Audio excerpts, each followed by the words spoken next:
This Week at NASA. Please give a warm welcome for Charlie Bolden. All right. How you doing? More than 250 students joined with astronaut Leland Melvin and Administrator Charles Bolden at the Jet Propulsion Laboratory to help kick off NASA's Summer of Innovation. What we want to do this summer through the Summer of Innovation is take young men and women like Malik, and we want to help them understand. Yes, science and math may be difficult, but you can learn it. The Education Initiative will use the excitement and inspiration of NASA missions to engage thousands of middle school students and teachers nationwide in stimulating math and science-based programs during the summer months, a time when learning skills often decline. So in the summertime, we really have to think about how are we being active with our brains and our bodies. We have to keep moving and keep learning. These youngsters, many of them from minority and low-income households, rubbed elbows with other astronauts, engineers, and scientists. But we did study hard, we stayed in school, and I encourage you to find something that you love and to pursue it with all of your heart. They also participated in interactive and educational activities, including a visit with the next Mars rover Curiosity, scheduled to launch in 2011. How many girls here think robotics is cool? Lots of you? How many of you girls think that you could do robotics just as well as any of the boys in this room? Oh, that's what I like to see. Getting that robot down off that lander, I did that. I told that robot how to get up there, and I told it how to get back down. Oh, yeah, thank you very much. The Summer of Innovation includes summer learning programs managed by each of NASA's 10 centers, the incorporation of NASA materials into existing non-NASA summer school curricula, and partnering with other federal agencies to promote education in science, technology, engineering, and math. And you don't have to be an astronaut to do cool things for NASA. If you're good at computers or building things, you've got the right stuff. The launch nears for Expedition 24's 3 new members. Cosmonaut Fyodor Yurchikhin and NASA astronauts Doug Wheelock and Shannon Walker are slated to lift off on a Soyuz rocket for the International Space Station on Tuesday, June 15th. Launch from the Baikonur Cosmodrome in Kazakhstan is scheduled for 5:35 p.m. Eastern. Walker holds the distinction of not only being among a handful of astronauts married to another astronaut, her spouse is Andy Thomas, but also that she's the first native of Houston, home of the Johnson Space Center and its storied mission control, to ever be tapped to become an astronaut. I was surprised. I thought for sure with being such a large city and having such good universities here that more people would have been selected from Houston, but apparently I am the first native Houstonian. Walker, Wheelock, and Yurchikhin will meet up with Expedition 24 Commander Alexander Skvortsov and flight engineers Tracy Caldwell-Dyson and Mikhail Kornienko, all of whom have been on the ISS since April. Now keep digging.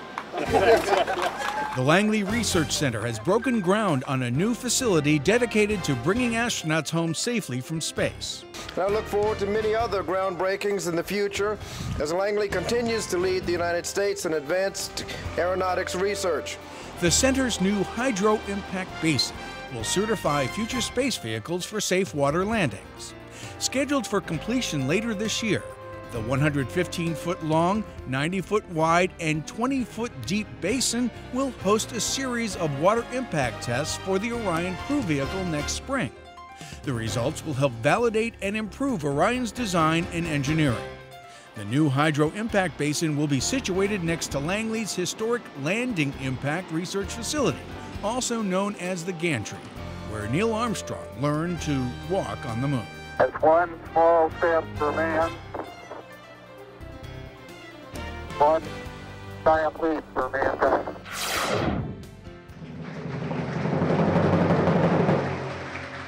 The Marshall Space Flight Center honored the best of the best during its honor awards ceremony. The awards acknowledge exceptional contributions by both civil servant and contractor employees. Among the 156 individuals and teams honored were Jonathan Pettis, Office of the Chief Information Officer. Recipient of the Presidential Rank of Distinguished Executive Award, Todd May, Special Assistant to Marshall's Center Director, and Ann McNair, Director of the Office of Center Operations. both of whom were awarded the presidential rank of Meritorious Executive. NASA's second Global Hawk Earth Sciences aircraft has completed its first checkout flight. The autonomously operated aircraft, built by Northrop Grumman, was transferred to the Dryden Flight Research Center in late 2007 after completing its service to the Air Force. It'll team with another Global Hawk on environmental science missions and long-endurance and high-altitude test flights for Northrop Grumman. Only when it re-enters do the wings it becomes like an airplane without an engine. The California School for the Blind is among 6 schools in the San Francisco Bay Area that have hosted Space Day activities, including a traveling space museum from the Ames Research Center. Okay, try a right turn, all the way to the right. There you go. This is a glorious experience for our students because for them, most museum experiences are pretty meaningless. Standing behind a velvet rope while you listen to somebody else describe what they're seeing. In this instance, they're here, they're touching things, they're hands-on, and they're operating equipment like a flight simulator. That's a very unusual experience for them, and it gives them a much more meaningful sense of how things work and what they do and how it all fits together. An International Space Station module mock-up is among the 14 activity stations at which students could talk with NASA experts and aerospace enthusiasts about the space experience. This traveling space museum hopes to move and inspire the next generation of space explorers.